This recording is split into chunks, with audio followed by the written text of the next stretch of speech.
So much for joining us. It's great being here, Marie. Obviously, the news of the weekend, Paul Manafort now resigning.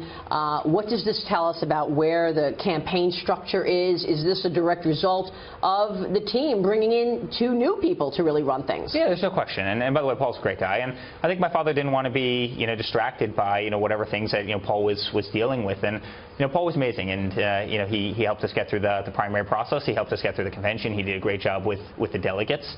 Now you look at, Kellyanne and some of the other people that we're bringing in, and they're absolutely fantastic. And, I think they're going to be the ones that bring us, all the way through November 8th and ultimately get us the victory. But again, my father just didn't want to have the distraction looming over the campaign, and quite frankly, looming over all the issues that Hillary's facing right now. Yeah, and I think right off the bat, as soon as you brought in two new players, we saw a little shift. Yeah. We saw what your father said a couple of days ago. We saw what he said in terms of saying, look, I own this. I'm taking responsibility for if I may have insulted somebody. Yeah. Was that a result of the two new players that you brought in to run the campaign? Yeah, maybe a little bit. I think, or was that from the inside, his children? Did you advise him to do this? I think it's him, right? I mean, at the end of the day, my father's my father, right? I mean, let Trump be Trump, and I think that's what, that's when he does best. That's who he is, and that's what's created this, incredible movement that he started. At the same time, don't get me wrong, a lot of people are opining on this, and I think he's felt it, as well. And I think coming out with a great sense of humility, again, the father that I've known my entire life, I think it was amazing. And as I mentioned, I was at that speech, and the speech was amazing, and it was electric, and the room was electric, and I was proud of him for doing that. Well, clearly, coming out of the convention, which was very successful for you, the convention, something happened, and obviously Paul Manafort wasn't doing it. I mean, he wasn't doing the job because the campaign lost ground after the convention. So does this change now give more clarity? You've got two new players. Does it give that freshness that you need with these just 80 days left? Yeah, possibly. And I wouldn't even say we came out of the convention. We had an amazing convention. We had a massive bump. In fact, one of the biggest bumps coming out of the convention that you could have imagined, right? And then, obviously they had their convention right after, and traditionally they'll get a bump too, right? And so it's really interesting. I think right now you're really seeing in the latest polls, you're really seeing that totally level out, and it's really back to parity. And Hillary spent $200 million in advertising against us. We've spent nothing against her yet our numbers are at parity, and I think that's probably pretty frustrating for them. But believe me, they don't like the fact that we have a great war chest, saved up, and they've spent all this money, and yet we're dead even in the polls. They're not thrilled about that. We're looking at the polls tighten in a big way. I mean, obviously, what your father is doing is working. Now, your father made a decision to go to Louisiana in the face of this terrible flooding that we're seeing there, to speak to the people, to just express his condolences and hurt with them. Why? Why is he doing this now? Yeah, well, you have coffins floating down the street. You have houses that are underwater. You have cars that are underwater. You have people who have lost their lives. And the President of the United States is in Martha's Vineyard playing golf. He can't be bothered to hop on Air Force One, one of the nicest planes in the world, to fly down there for half a day to check in on the situation. He's sitting there playing, his 200th round of golf this year. At the same time, Hillary is sitting there, resting. I mean, these are our leaders. It is shocking. These are the people that we have elected as a country to lead. And I think my father was just frustrated by it, and so he went down there to show his support with Mike Pence. He's on the ground, and I'm proud of him for doing that. But I'm disgusted by the fact that the Commander-in-Chief of the United States couldn't be bothered to hop on Air Force One, to fly down there for a couple hours to find out what was going on.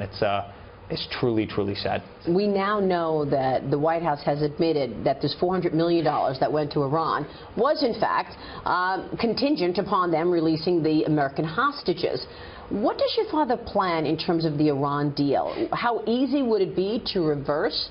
And your thoughts on this hostage payment that we now know was, in fact, ransom? Maria, I actually think the Iran deal was one of the things that it was almost the auspices of getting my father to run for president.